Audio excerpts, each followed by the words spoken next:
Live inside the Reagan Library in Simi Valley, California, talking to candidates. And as you see, we have one here, Senator Tim Scott of South Carolina. Hello. Nice to see you. Thank you so much for doing this. Thank you. It got a little spicy between you and your former governor. There was a lot of back and forth.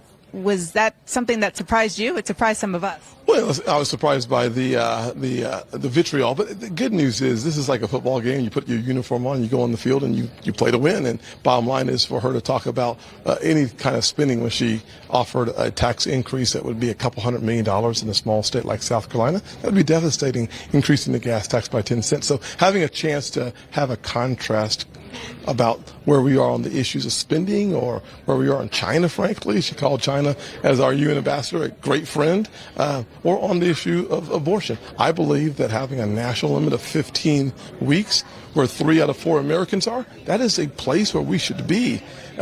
Allowing states like this one, California, New York, to have abortion on demand up until the 40th week, that's just devastating.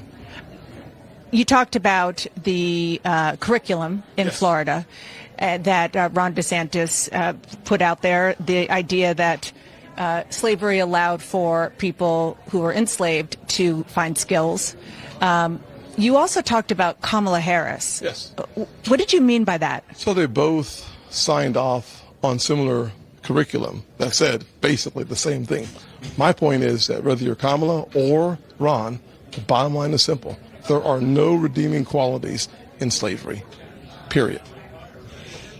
The idea of being here at the Reagan Library, as somebody who has been on Capitol Hill for a long time, you've been in politics for a long time, you've seen the change in your party, feel connected to the notion of the Reagan Republican Party, given what you're seeing, not just on the campaign trail with fellow candidates, but where your day job is on Capitol Hill, especially considering there's going to be potentially a shutdown in the next coming days?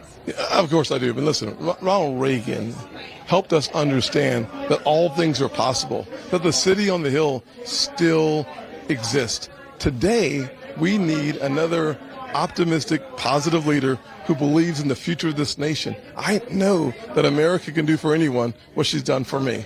I'm the kid that grew up in a single-parent household, mired in poverty, 4 different elementary schools by the 4th grade. It's this country. Thank God Almighty for America. You, your persona is you're the nice guy on the campaign trail, and you came in here tonight clearly wanting to show a different dimension to your candidacy and to your character as a fighter. Is that fair? Well, I think people call me a happy warrior because I'm a happy warrior. But if you're happy and you're a warrior, sometimes there are issues that you must defend.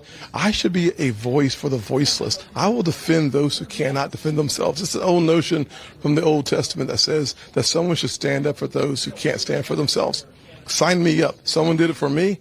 I want to do it for the rest of the folks. And I can't let you go without asking about the goatee. Is that going to be your new campaign look? You know, what grade do you give it? That's not my job. Well, I don't know. I've just known you for a long time. I haven't seen the goatee. Well, I think the gray and the gray is such a good contrast to my pecan tan skin. So you're going for the gray beard. I got it. I guess I should have said mocha. Anyways, bottom line is I have no good answer for that one. Yeah. Senator, thank you so much for stopping. Appreciate it. I know it's been a very long day. Take care. God bless. Thank you. Anderson, back to you. Dana, thanks. Earlier tonight, Scott Jennings went out of his way to